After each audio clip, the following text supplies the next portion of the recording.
What do you see here? A solar system? A video game? Your insignificance in the vast reaches of the universe? Space? Or maybe even the end of everything itself? Maybe it's all of it.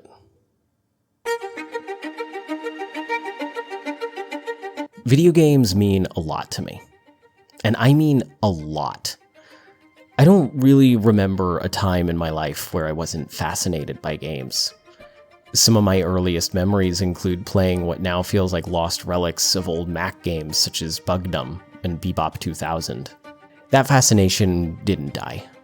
Soon I'd be racing my way through Sonic the Hedgehog's Green Hill Zone on the Sega Genesis and Sonic 2's Chemical Plant Zone soon after that. Or racing against my dad in Mario Andretti Racing, peeling out in corners as I accelerated through turns. Soon there would be too many to count, all with their own impact and memories, but alas, I don't have time to go through them all. It's hard enough to reduce even a fraction of my love for video games down into one digestible video. Some stories will just have to wait. What I can say is that video games have helped shape the person I am today, and continue to do so with each new experience. It's an art form I cannot run away from, and have no intention to. Welcome to this wonderful world. I hope you get lost in it.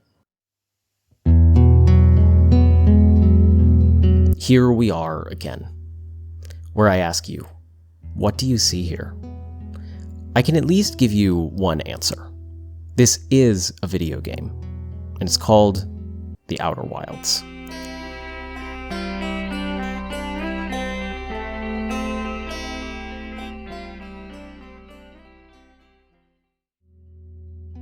I still remember opening my eyes for the very first time when I started the game. Space, visible above me, a large alien world looming in the distance, and a small blue orb streaking across the sky. There was a sense of mystery and wonder to discovering this new world around me as I blasted off into space in search of information on the history of an ancient civilization nearly lost to time. This sense of wonder soon faded, and instead led to another feeling: frustration. This was not a game that led me with a guiding hand towards the next inevitable goal or boss fight. This was a game with literal space open to nearly endless exploration. There was no obvious goal, except to learn. Well, I guess that's not entirely true. After spending 22 minutes exploring these new worlds, it suddenly ends. With a flash of white light and then a flurry of images, suddenly everything just stops. And then my eyes begin to open again. That same sky was visible before me just as the first time. That same alien world. That same small blue orb. To those that have never played the game, The Outer Wilds exists within a time loop. After 22 minutes, the sun goes supernova and explodes. This is really your only clue as to the win condition of the game. There must be a way to stop the loop. This is what led to my frustration. While I initially was discovering new information at every turn, I soon began to discover less.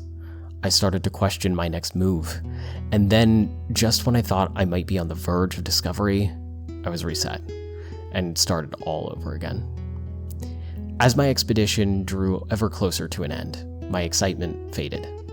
My curiosity grew still, inching towards its last breaths in an alien cosmos. I turned to guides to complete the final puzzles, and finally, the game itself. It wasn't the ending I expected. I was technically successful in my mission to stop the loop. I did not succeed in saving the universe. The sun still explodes. The end still occurs. This time, there was no waking up, only the end. A glimpse of a new universe born from the death of my own appears in front of me. A glimmer of hope for the future, after all. I felt nothing. I witnessed one universe die and another born, and I felt nothing. There was no real sense of accomplishment, no real feeling that I had just taken much of anything from this experience other than this game made me frustrated, and I was glad to be done with it. There was a small wrinkle. I still had more to the story.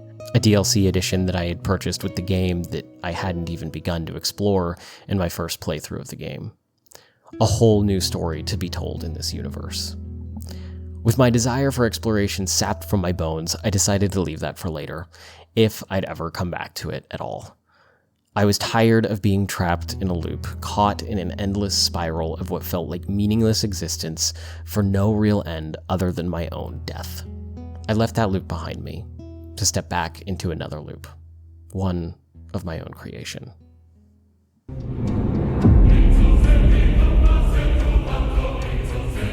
God of War is a very different game from the Outer Wilds. Where Outer Wilds has no combat mechanics and an open universe to explore, God of War has a deep combat system with multiple skill trees and a tight, linear path boasting a story that surpasses most movies that have been released in the past decade. However, for as beautiful this game is on the surface, there is something even greater lurking beneath its shell. For those brave or stupid enough, God of War includes a difficulty meant to challenge even the best of players. Give me God of War. I was one such player, probably more on the stupid side of things rather than brave. I had never played a Souls game before this, nothing truly intensely challenging.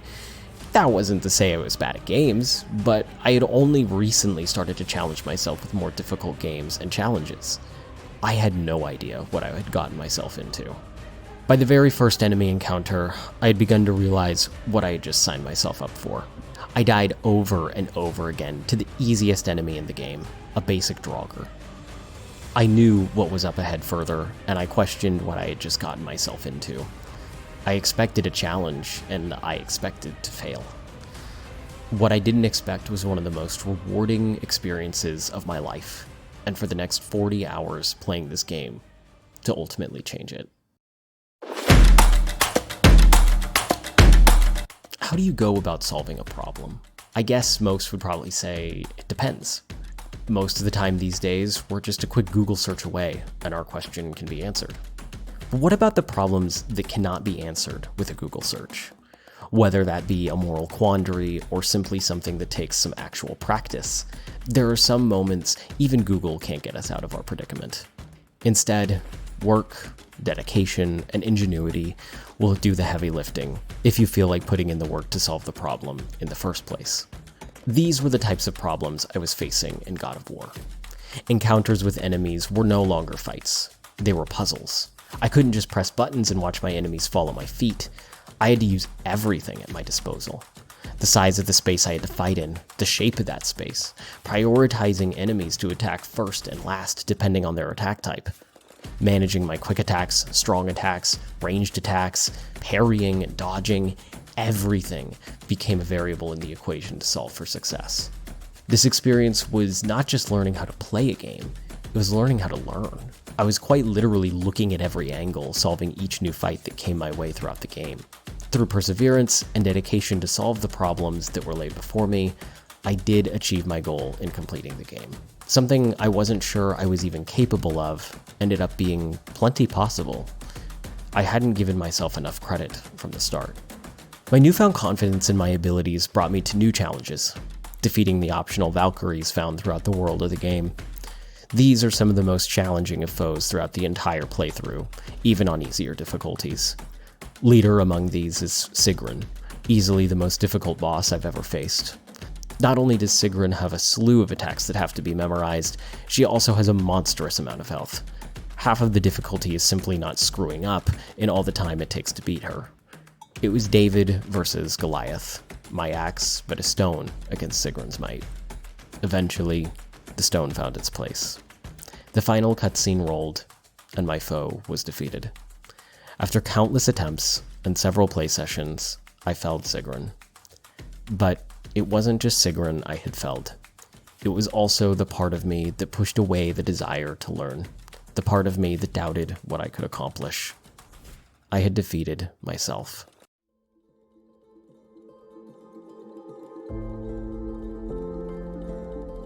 I opened my eyes. Space visible above me. a large alien world looming in the distance, and a small blue orb streaking across the sky. There was a sense of mystery and wonder to discovering this new world around me as I blasted off into space in search of information on the history of an ancient civilization nearly lost to time. This sense of wonder did not fade, but blossomed even further. As I reached back into a world that I had almost forgotten, I embraced the unknown. There was more to discover in this frontier, and I was going to do it right this time. As I dove into a massive spaceship and discovered another alien world in this universe, I became enamored with what more I could learn. A flood whisked me mercilessly down a river, but I did not fear the death that would surely befall me, but rather was excited for my next opportunity to learn. A new world opened up to me, one with its own challenges and puzzles to solve, its own mysteries and unknowns. I wondered, why hadn't I seen this the first time? How could I have been so uninterested in this fascinating landscape that lay before me? But that question is really quite simple. The world around you is only as beautiful as you let it be.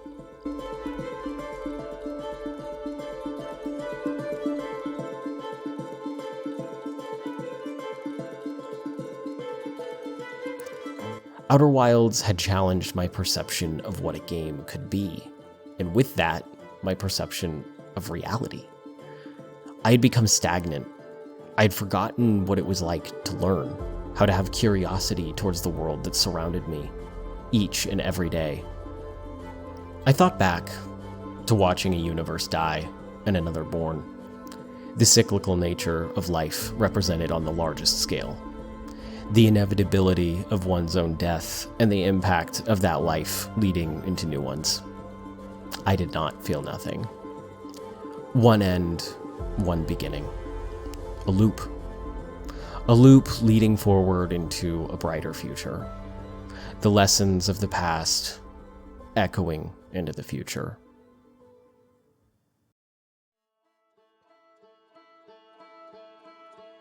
What do you see here? A solar system? A video game? Your insignificance in the vast reaches of the universe? Space? Endless potential? A place to fear? Or a place to call home? The end of everything? Or the beginning of something new? Maybe it's all of it. Yes, it's all of it.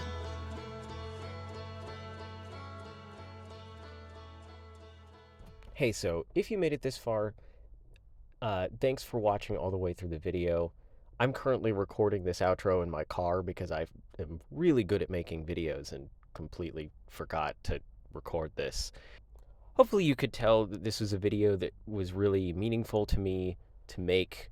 It was something that I really just wanted to make and create, and I'm really proud of it.